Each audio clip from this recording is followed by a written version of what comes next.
Permaculture is a lens, it's a way of seeing the world. Part of what makes it distinct as a modality is that it looks through the lens of geology and geography. It is important to also remind ourselves that we're standing in an ecology that was human created in many senses through mismanagement. When you understand that people would clear cut slopes like this to graze cattle, you begin to grasp why I'm sure that we can do a better job than when it comes to being good stewards and good farmers and getting good yield and getting good products. All are completely achievable. And permaculture is practical. It's what I call optimistic nihilism. The planet is the way that it is from human agency, right? Remember this morning's narrative. The last 500 years has been about colonization, conquering, exploitation, and clear-cutting ecologies. What's important is that we include everybody in the conversation. I'm Jenny. I'm very interested in learning more. Hey everybody, Eric here.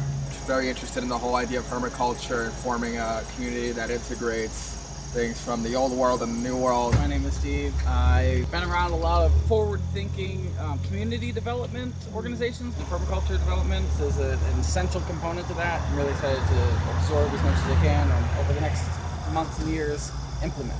I'm Elisa. I love watching videos where they turn the deserts into gardens of Eden. I'm Jan. Seth here.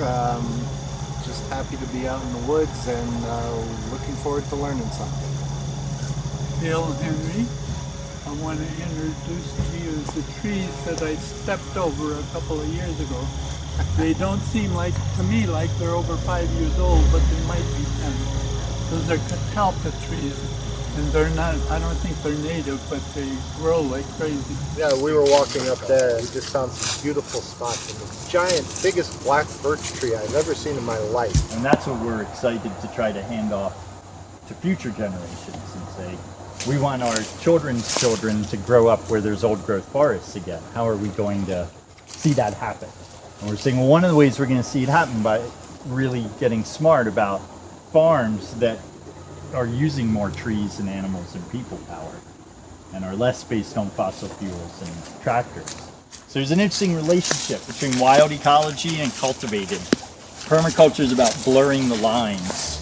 Is it financially viable to do sustainable methods? A plant like Japanese knotweed is one of the best medicinal treatments for Lyme's disease. Mugwort is a huge benefit for people who have trouble with sleeping at night.